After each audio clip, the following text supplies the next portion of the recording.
মাঝে মধ্যে পচা শামুকে পাও কাটে, বুঝছো? হ্যাঁ, ও তো মনে কর তাল গাছ পড়িয়ে গেছে।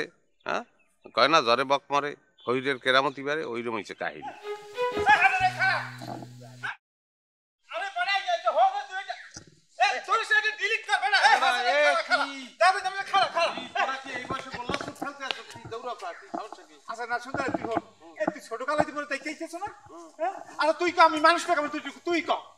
আমি বলতেছি সে আমার হত্যার হুমকি দেয়, আমি সেটা মোবাইলে রেকর্ড করে রাখছি। হ্যাঁ, ওইরকমই। কিরম? ওই হুমকি দিতে পারো, এর বেশি আর কিছু করতে তুই পারো না। হন, একটা কেরসা হুনাই তোরে, ছোট কালিয়া কেরসা। হন, আরে আগে তুই ওরে ডিলিট করতে ক। আমি ডিলিট করবো না ভাই। ওরে বেটা ডিলিট, ওটা ঝুলিয়ে রয়েছে, এখন ঝুলিয়ে থাক, তুই কেরসাটা কইস, কেরসাটা হন।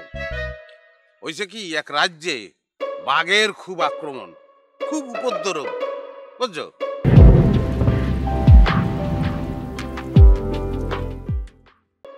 এই আইসগো একটা মানুষের ঠ্যাং লইয়ে গেল, কাল হাত লইয়ে গেল, কাল পাও লইয়ে গেল, কাল কান লইয়ে গেল, হেরবার মনে করে একজন মানুষের আচ্ছা থাক, ওটা বাদ। এই বিলে চলতে আছে, তো রাজ্যে তো একটা অশান্তি। রাজা মশাই করলো কি, একটা ঘোষণা দিল যে এই বাঘরে যে সামলাইতে পারবে হ্যাঁ আমি রাজকন্যা দান করব। এক বলদ যাই হাজির, বলতে কয় যে আমি সামলাইতে পারবো। রাজায় করছে কি, আর একটা ঘোড়ার পিঠে ভালো করে বাঁধতে টিনতে জঙ্গলে ছেড়িয়ে দিচ্ছে। যাইতে আছে, গেছে, এখন দেখে কি আশুক্য দেখে যে বাঘ এর চক্ষু গোড়াইয়ে চাই রয়েছে, বুঝছো? দেখে তো ডরাইছে, আর ওর দুই ধারে দুইটা তাল গাছ আছে, তাল গাছ দুইটা হাফ ডাই ধরছে, বুঝছো? এরপর কি হয়েছে কদি? আরে আমি ওইখানে আসলাম নাকি বেটা? এই নোপা, কি আস্তে কথা বলো বেটা। তোর হুমুন্দি বিবাহ করছো না? বড় ভাই না, সম্মান দিয়ে কথা কবি না।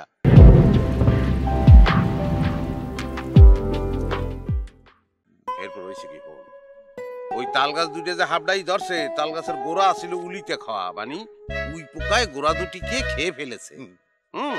এই যে জাবরাই ধরছে তাল গাছ দুইটা তো হুড়মুড় করিয়ে ষোলো মশলে পড়ছে।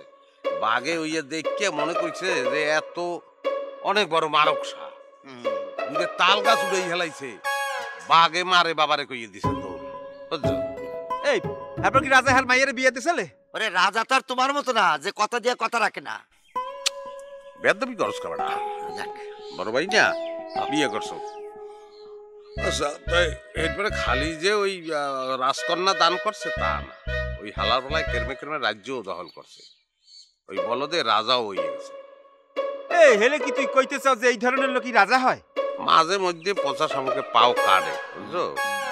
হ্যাঁ, ও তো মনে কর তাল গাছ পড়িয়ে গেছে। হ্যাঁ, কয় না জ্বরে বক মরে, ফরিদের কেরামতি বারে, ওইরকম হয়েছে কাহিনী। তো তোর বিষয়টাও ওইরকম, ওই হুমকি টুমকি দেস, এর মধ্যে দুই একজন মাঝে মধ্যে কাইট হয়, ম্যাক্সিমামই কাইট হয় না, উল্টা শেষা কুতে খাও, এই তো অবস্থা তো। আরে আমি তো রেকর্ডিং অন করে রাখি নাই। হালা ফালা তোকে বিশ্বাস আছে, তোরা পাইছো এক কল, খালি রেকর্ড করো। এখানে এখন রাজা বাদশাহ লই কথাবার্তা বলতে আছি। হ্যাঁ, তুই রেকর্ড করলি, যাই আলাপ দিবে কইলি যে তুমিও তো ইউনিয়নের চেয়ারম্যান, ইউনিয়নের রাজা, দেহ তোমার লই টিটকারি করতে আছে। হে আল্লাহ ফালায় তো বলদ আছে, হে তো শূন্য দেখা গেলে গোসা করবে। যাই হোক, তোর সম্পর্কে আমার লাস্ট যে অ্যাসেসমেন্ট এটা হইল যে তুই ওই হুমকিটাই দেও, বুঝছো? এতে মাঝে মধ্যে কেউ কাইট হয়ে যায়, আবার কেউ কাইট হয় না, ম্যাক্সিমাম সময় শেষা কুতা খাও। এই পিলে জীবনটা তো মোটামুটি পার করছো, আর বাঁচবি কয়দিনে জানি না।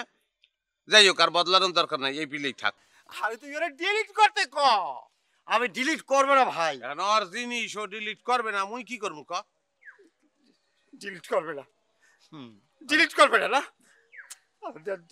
ডিলিট না করলে কি হবে? আমার হাতে কি হবে? কত দেখছি, কত ডিলিট নাম পড়ে রয়েছে। তুই ডিলিট করবি না? এই তোর নামে আমি ডিজিটাল সিকিউরিটি অ্যাক্ট মামলা করবো। ও আমার কথা সব রেকর্ড করছে, আমি অবশ্যই মামলা করবো। খারাপ তোরে আমি দেখাইতেছি, তুই ডিলিট করবি না। আইছে ও ডিলিট করবে।